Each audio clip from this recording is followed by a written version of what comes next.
Hi guys, let's continue to talk about 3D printing technology. We have actually a good example to show that something already reality. That's actually it's the 3D printed house or homes. There's a company called Azure Printed Homes that's based in Bay Area, California, and they already have like a pre-order of $35 million. So that's it's still tiny, but given the early technology, the company claimed that they can do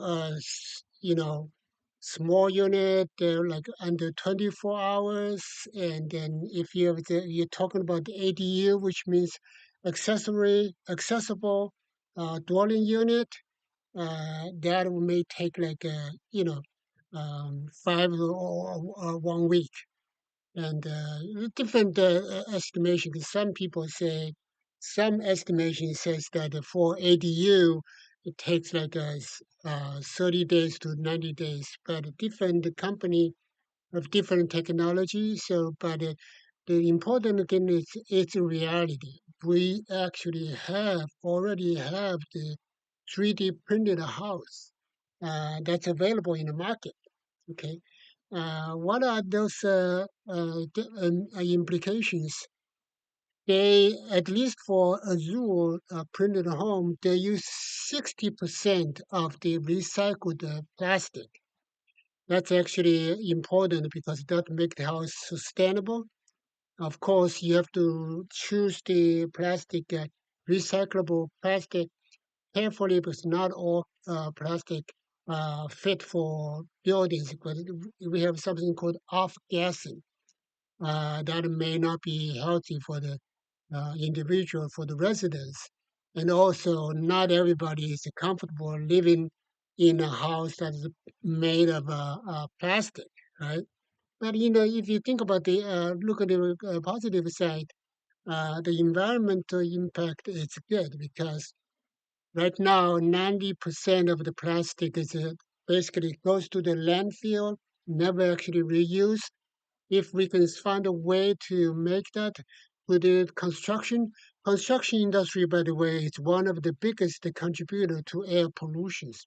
So if we can find a way to handle that, that would be great. It's a win-win. We reduce the waste of plastic and also make a good use of it, right?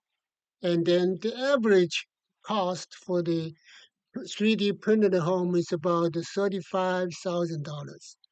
That's a still, if they can make that a scale, if they can make it a speed, then we have, remember that in Southern California, we had 12,000 homes that's been destroyed. If they can do that quickly, even with just the temporarily, get people inside those small unit, that would be good.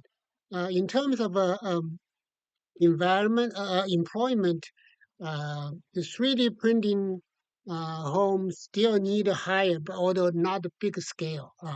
The number of employers would be smaller, but we do have some new roles like 3D operators, engineers, and sourcing materials engineers, and architectures, and then we may have some traditional role like people do the roofing, people do the windows and doors, and then uh, HVAC, heating, those air conditioning, those kind of things. Those are the traditional, but of course, the number of people will be small.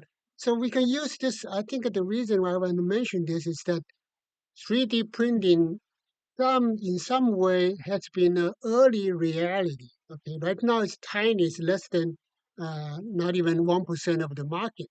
But if you can, uh, make it work for the like low cost housing, like temporary housing, like for the Southern California, those are they have there's a niche market for them.